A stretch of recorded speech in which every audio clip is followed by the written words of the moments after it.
These have happened always peacefully. That is the political, economic stability that is required. We'll also be adding the fact that when one looks at the US of A and indeed the 28-member EU and indeed the Southeast Asian countries, there is no country in the world that provides the return on investment, the return on average capital employed, and indeed the opportunities that are presented like South Africa.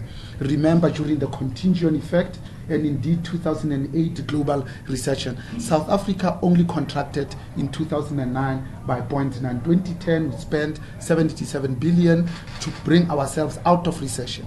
Yes, we are now below investment grade. Since the 54th elections, as business, we have never been more hopeful, working very hard, talking to our compatriots, but also spending our own capital to invest in our own country. That is the message that we'll be saying in Davos. We'll acknowledge the challenges that we have, especially in state-owned enterprises, and to be more explicit, I mean, Eskom faces about a 350 billion rand overhang. In the next few days, they need to come up with 20 to 23 billion rands to meet their covenants. Most of those are covered by banks who are our members. Our conversation with them is let's act with prudence, with understanding, and let's give them a little bit of slack, because what we want is when government acts that we demonstrate through the board's leadership and the exco that there is indeed integrity, impartiality, and objectivity, that this notion of good governance, of probity and stewardship is understood, the duty of care, skill, faith, and diligence, but also is being addressed. I think it's important on this issue that we highlight very, very strongly the fact that the political instability, the political uncertainty, which has been spoken about in recent months, especially as we were preparing for the national conference of the ruling party, has been settled by the national conference.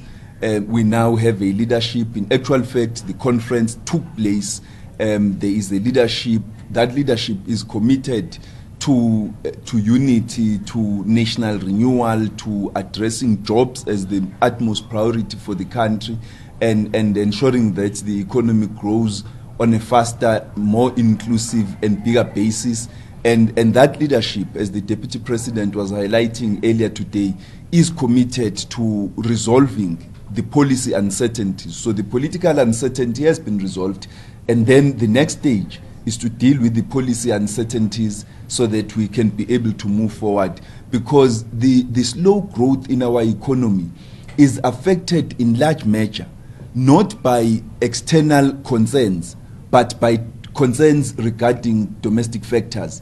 And as soon as we address those and unblock the policies that have resulted in disinvestments or in slow investments, we think that the real potential growth rate of our economy will be realized. And in actual fact, we may actually have a much better economic performance by the end of this year than has been projected previously. I think I just want to echo some of those sentiments.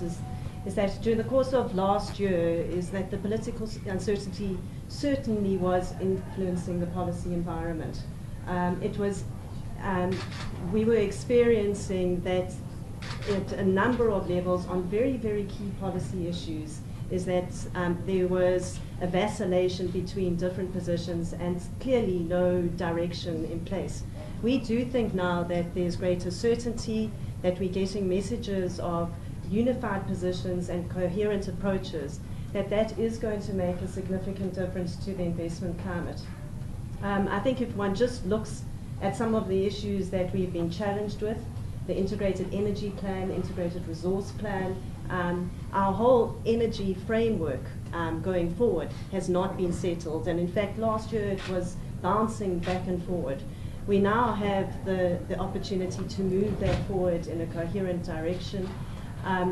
Issues around land, we know that the conference has made resolutions in that regard. We now need to get into serious engagement as social partners.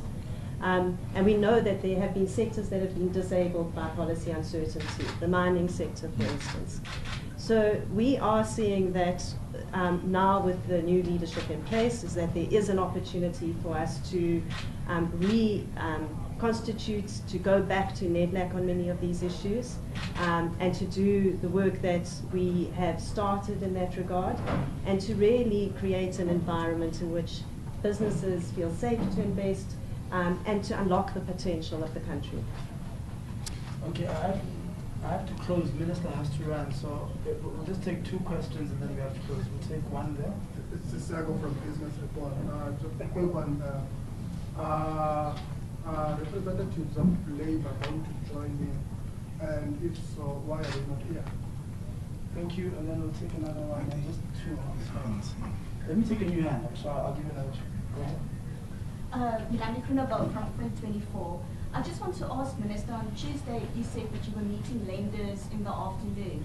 When you said the timeline changed on Tuesday, was it that after you met the lenders, and did they make any new demands about Eskom after you met them that changed that timeline? Well, the DG will take the Labour one. Let me deal with the one you've just asked. No, it wasn't based on the discussions with the lenders. It was the changing of the timelines and the heightening of the urgency to act with regard to Eskom has been based on some of the new information which was brought to my attention yesterday, which requires us, as I say, to act with the utmost urgency. The lenders themselves have been highlighting as early as October last year, when we were at the IMF World Bank annual meetings, that we need to act. We've been trying to deal with these issues, but I think we've reached the stage where we cannot continue to be gradualist in addressing the problems that Eskom is facing. We need to act. I think some of the headlines you have seen in some of the media today highlight the need for us to address the problem that is Eskom, because it would seem that there are people perhaps at the board or the management who really don't seem to understand the challenges that we are facing, the urgency we have, or who live in their own world with regard to those challenges. Quite frankly, the national fiscus is not going to be able to step in to bail Eskom out. Nobody would have the quantum of resources required to bail Eskom out should anything horrible happen. As the CEO of the DBSA was saying earlier, if anything happened, by the time we come back from Davos, there would be no currency, there would be no government, there would be no country if Eskom went belly up. We therefore need to act now, and so that's the issue. On the question of labor, I think it's important to understand WEF and how WEF operates and how WEF is structured. And this is a pre-WEF briefing. Essentially, we only, and this time only once a year, before you go to Davos, we invite for this breakfast only participants who have registered to go to WEF. And because WEF is a membership-based organization, so governments, in our case, South Africa, participates on invitation. We just happen to be fortunate over the last number of years that we have always been invited to WEF Davos, to the annual meetings, and that, as you all know, that we co-partner with WEF when we host WEF Africa every second alternate year. So understand it in that context, that it's not because of our making that WEF, Labour is not participating, or Labour is not in WEF. Individual members could or are invited. Now again, if you look at WEF and its structure, there are various global agenda councils in the structure of WEF. You find that and there's hundreds and hundreds of these small little agenda councils that meet throughout the year in various locations in the world, etc. Now you find that there's a global agenda for Africa. There's a global agenda for the future of work. there's a global agenda for nanotechnology as an example. You find that individual South Africans, including who are labor participants or labor representatives, play maybe a role in this global agenda council. So for a question that says, why is labor not here? It is a WEF kind of prerogative to invite labor to participate in Davos. But what we've done in the past, we have made sure that when we host WEF Africa, for instance, that labor is invited. We insist that labor participates and also play a role in various sessions that WEF would have put out together. So yes, we are partnering, and it's important for us. Outside WEF, by the way, we engage with labor all the time as part of the CEO initiative, and in particular the YES project that featured prominently in this breakfast meeting. Labor plays a role because we have to structure how this YES initiative is going to pan out, and how these young people, 1 million young people, are going to begin opportunities, internship opportunities. So yes, labor outside the WEF environment in this space plays a major role, and both business, labor, and civil society participate, including, by the way, outside NEDLEC. Because in NEDLEC, some of these conversations that we have really take place, and we are focused and engaged with labor in ensuring that we build a storyline together and also build essentially what is South Africa together with labor. Thank you.